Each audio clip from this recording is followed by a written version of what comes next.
काल ठाणे महापालिकेच्या सर्वसाधारण सभेवरती करवाढीचा विषय पटलावरती होता आणि ही करवाढ करत असताना आपण एकतर 10 ते 11 वर्षानंतर ही करवाढ करतो आहे आणि करवाढ करणं ही स्वाभाविक आपल्याला उत्पन्नाच्या शहराच्या विकासाच्या सर्वांगीण विकास करण्याकरता करवाढ करणं अपेक्षित होतं आणि त्याकरता हा करवाढीचा विषय प्रशासनाने पटलावर आणला होता आणि त्याबाबत ती चर्चा झाली आणि त्यानंतरच त्या करवाढीला आपण सर्वांनी मान्यता दिलेली आहे.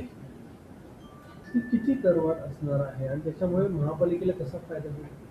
नाही, करवाढ जी आहे ठाणे महापालिकेच्या एकंदर तो करवाढीचा विषय आहे तो घरगुतीकरता जी करवाढ प्रस्तावित केलेली आहे ती 12% आणि त्याच्यानंतर कमर्शियलकरता जी करवाढ केलेली आहे ती 20% करवाढ प्रशासनाने प्रस्तावित केलेली आहे.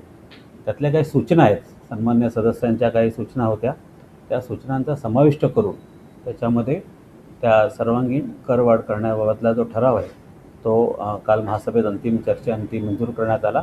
परंतु हे करत असताना ज्या अर्थी आपण ठाणे शहराचा विकास बघतो आहे, ठाणे शहराच्या एकंदर जे इन्फ्रास्ट्रक्चर वाढतं आहे, MMRG व्हिजनमध्ये जे काय गोष्टींचा पायाभूत सुविधा आपण ज्या देत आहोत त्या देत असताना करवाढ करणं ही अपेक्षित होतं. इतर महापालिकेंच्या तुलनेत आपली जी करवाढ जी काय प्रशासनाने सुचवलेली आहे ती फार त्यामानाने कमी आहे आणि मी असं म्हणत नाही की त्यांची करवाढ जास्त आणि आपली कमी आहे, परंतु प्रशासनाने करवाढीचा प्रस्ताव आणण्याच्या आधीही सुद्धा पदाधिकाऱ्यांची चर्चा केली होती. सर्व गटनेत्यांच्या मिटिंगमध्ये, सर्व पक्षीय गटनेत्यांच्या मिटिंगमध्ये आणि पदाधिकाऱ्यांसमवेत ही चर्चा झाली आणि त्यानुसारच हा प्रस्ताव पटलावरती आलेला आहे आणि त्यानुसार आपण तो सर्वांमध्ये मंजूर केला आहे. महत्त्वाचा मुद्दा आहे तुमचा मित्रपक्ष असलेला भाजपचे उपमहापौर कृष्णा पाटील थोड्या वेळापूर्वी एक पत्रकार परिषद घेतली. त्यामुळे त्यांनी असं विचारलंय, थेट आरोप केलाय की आम्हाला अंधारात ठेवून हे करवाढ केली गेली, आम्हाला हा जो प्रस्ताव आहे त्याबद्दल आम्हाला कोणतीही माहिती दिली गेली नव्हती आणि अचानक फक्त स्वतःकडे मोठं मेजॉरिटी आहे, संख्याबळ जास्त आहे म्हणून शिवसेनेने हे करवाढ लादलेली आहे आणि आम्ही त्याचा विरोध करतोय. पण आयुक्तांना देखील त्यांनी 28 नगरसेवकांनी एकत्र पत्र लिहिले की ही करवाढ जी ती मागे घ्यावी. हे बघा, एक लक्षात ठेवा की शिवसेना आणि भारतीय जनता पार्टी ही एक नैसर्गिक युती आहे. त्याच्यामुळे आम्ही जो निर्णय घेतो हा युती म्हणूनच विचारात घेतो. त्यांना अंधारात ठेवण्याचा प्रश्नच येत नाही, कारण काय जेव्हा विषयपत्रिका निघते तेव्हा सर्वच सदस्यांना ती विषयपत्रिका दिली जाते, त्याच्यावर गोषवारा असतो आणि गोषवाऱ्यामध्ये सविस्तर माहिती दिलेली असते की आपण किती टक्के करवाढ करणार आहोत कमर्शियलसाठी आणि व्यावसायिक घरगुतीसाठी, आणि ही व्याख्या त्या गोषवाऱ्यामध्ये सविस्तर नमूद केलेली आहे. हे करत असताना जर का आपल्याला त्याबाबतीत काही शंका होती तर आपण उपमहापौर आहात किंवा आपण पदाधिकारी आहात, ह्या सर्वांनी त्याच्या आधी अधिकाऱ्यांशी ह्या विषयावर चर्चा करून माहिती घ्यायला पाहिजे होती आणि तशा पद्धतीची चर्चा घडवून आणणं गरजेचं होतं आणि अंधारात ठेवण्याचा प्रश्नच येत नाही. महासभेच्या प्रथेप्रमाणे त्याच्या आधी ज्या सर्वपक्षीय गटनेत्यांची बैठक होते, त्या बैठकीमध्ये स्वतः उपमहापौर होते, विरोधी पक्षनेते होते, सर्व गटनेते होते आणि त्या गटनेत्यांच्या मिटिंगमध्ये अशा पद्धतीची चर्चा आणि अशा पद्धतीची माहिती ही देण्यात आली होती आणि कशा पद्धतीने आपण करवाढ करणार आहोत आणि प्रशासनाने काय सुचवलं आणि आपली काय भूमिका असणार आहे ह्यावर चर्चा झाली होती आणि त्या पद्धतीने गोषवाऱ्याच्या व्यतिरिक्त आम्ही कोणतीच वाढ केलेली नाही आहे. त्याच्यामुळे त्याच्या व्यतिरिक्त काय होणं अपेक्षित नाही. जसं म्हणजे गेले 2 महासभा ज्या व्यवस्थित झाल्या, त्याच्या आधीच्या 4 महासभा वादाच्या होत्या. आम्हाला विश्वास होता की ही महासभा देखील व्यवस्थित पार पडेल, पण या महासभेत देखील शिवसेनेने अविश्वास आम्हाला दाखवला किंवा आम्हाला अंधारात ठेवलं. त्यामुळे आम्ही थेट विरोध केलेला आहे. तुम्हाला एकत्र असून देखील सतत हा विरोध केला. तर वेगवेगळे विषय असतील.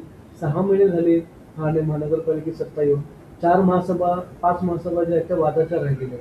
नाही, हे बघा, आपण जर प्रत्येक गोष्टीचा जर का विरोधाभास नोंदवान असाल आणि ठाणे शहराच्या विकासाकरता एकत्र येऊन काम करण्याची जर आपली मानसिकता नसेल तर सभागृहात अशीच परिस्थिती निर्माण होणार आहे. नेमकं विरोधी कोण आहे हे जनतेनेच ठरवावं. आता भाजप शिवसेना आम्ही एकत्र मिळून काम करतो आहे सभागृहामध्ये. अशा परिस्थितीमध्ये त्यांना विरोधात राहून काम करायची जर त्यांची भूमिका असेल तर त्यांनी त्यांची भूमिका बजवावी. शेवटी आम्ही ठाणेकरांच्या हितासाठी एकत्र आहोत आणि त्याच्यासाठीच आम्ही सभागृहात आपलं मत मांडतो आहे. परंतु त्यांना असं दरवेळेला का वाटतं, मला हाच प्रश्न पडतो की एखादा विषय जर आपण आधी ठरवलं आहे की एकत्रपणे मंजूर करायचा आहे आणि नंतर सभागृहात वेगळी भूमिका घ्यायची, ही चुकीची पद्धत आहे. गटनेत्यांच्या बैठकीमध्ये, पदाधिकाऱ्यांच्या बैठकीत जेव्हा ठरतं त्याच्यानंतर त्याचं इम्प्लिमेंट आपापल्या पक्षाच्या गटनेत्यांच्या मिटिंगमध्ये ते होणं अपेक्षित असतं आणि ते त्यांनी करायला पाहिजे. आणि नंतर त्यांची भूमिका जर बदलत असेल तर त्याला आम्ही काहीच बोलू शकत नाही. आमचं काय त्यात वेगळं मत असू शकत नाही. त्यांचं असं म्हणणं आहे की LBT अजून बाकी आहे, इतर अनेक कर जे आहे ते वसुली त्याची जर झाली तर महापालिकेचे उत्पन्न असंही वाढेल, करवाढ करायची तशी गरज सध्या नाही आहे. नाही, हे बघा, साधा जर आपला रेंटलचा कोण भाडोत्री असेल त्याचंही दर 11 महिन्यांनी भाडं वाढतं. आपण तर 11 वर्षांनी करवाढ करतो आहे. आणि उरला प्रश्न इतर सोर्सेस जे आहेत. बजेट सादर होऊन 3 महिने झाले. बजेटनंतर कोणत्या डिपार्टमेंटमधून आम्हाला कोणत्या खात्यातून करवाढ होऊ शकते, उत्पन्न वाढू शकतं ठाणे महापालिके क्षेत्रातलं, ते आम्ही वर्गीकरण केलेलं आहे. शहर विकास असेल, मलनिसरण विभाग असेल, पाणी खात्यातले असेल, इतर सर्व डिपार्टमेंटची सतत बैठका घेऊन महापौरांच्या अध्यक्षतेखाली सभागृह नेते असतील, विरोधी पक्ष नेते असतील, उपमहापौर सर्वच पदाधिकारी गटनेत्यांची बैठकीत उत्पन्न कसं वाढवता येईल आपल्याला, ह्या संदर्भातल्या गेल्या 3 महिने बैठका चालू आहेत.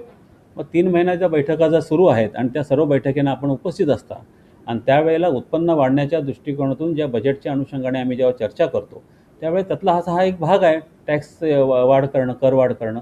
त्याच्यामुळे त्यात वेगळं काही नाही. ह्याचबरोबर आम्ही टॅक्स डिपार्टमेंटनी एक दुसरी संकल्पना गेल्या 8 दिवसापासून आजमावली आहे. बऱ्याच नगरसेवकांचं मत होतं की ज्यांना टॅक्स आकारणी केलेली नाही, ज्यांचा वापर वेगळा आहे, रेसिडेन्शियल राहतात आणि कमर्शियल वापर होतो आहे, किंवा ज्यांच्याकडे टॅक्स आकारणीच झाले नाही वर्षानुवर्ष आणि ते अशाच राहत आहेत, ज्या बिल्डिंगला CC आहे पण OC घेतली नाही, अशा ज्या इमारती आहेत त्या इमारतीने टॅक्स लावण्यात यावा. तर त्याचंही काम युद्ध पातळीवर चालू आहे आणि प्रशासन त्या पद्धतीने काम करतं आहे आणि मला खात्री आहे की ह्या सर्व ह्याच्यातून आपल्याला उत्पन्नात वाढ होईल. तर भारतीय जनता पार्टीच्या गटनेत्यांचा असा आरोप आहे की गटनेत्या बैठकीमध्ये आम्हाला सांगण्यात आलं होतं की या संबंधित विषयावर महासभेमध्ये सांगोपांगी चर्चा होईल आणि त्यानंतरच हा विषय पास केला जाईल, परंतु आम्हाला गाफीक देऊन हा विषय पास केला आहे. गटनेत्या बैठकीत शिवसेना एक भूमिका मांडते आणि प्रत्यक्षात वेगळी भूमिका मांडते. नाही, हे बघा, एक लक्षात ठेवा, चर्चा ही सभागृहात घडवली जाते. चर्चा घडवण्याकरता आपण सभागृहात त्या पद्धतीने आपली भूमिका असणं गरजेचं आहे. चर्चा झाली ना टॅक्सवरती, आमचे राम रेपाळे बोलले, सभागृह नेते हनुमान जगदाळे बोलले, इतर सदस्य बोलले, आमचे रमाकांत मडवी बोलले, राजेश मोरे बोलले की नवीन टॅक्स आकारणी करा, त्या संदर्भात प्रशासन काम करते, थकबाकी वसूल झाली पाहिजे, जी काही थकबाकी आहे त्या संदर्भात वसुली करणं गरजेचं आहे. आणि इतर महापालिकेंपेक्षा आपली महापालिका ही टॅक्सच्या बाबतीत सरप्लसमध्ये आहे, ह्याचं मी ह्या ठिकाणी आपल्याला ठामपणे सांगू शकतो.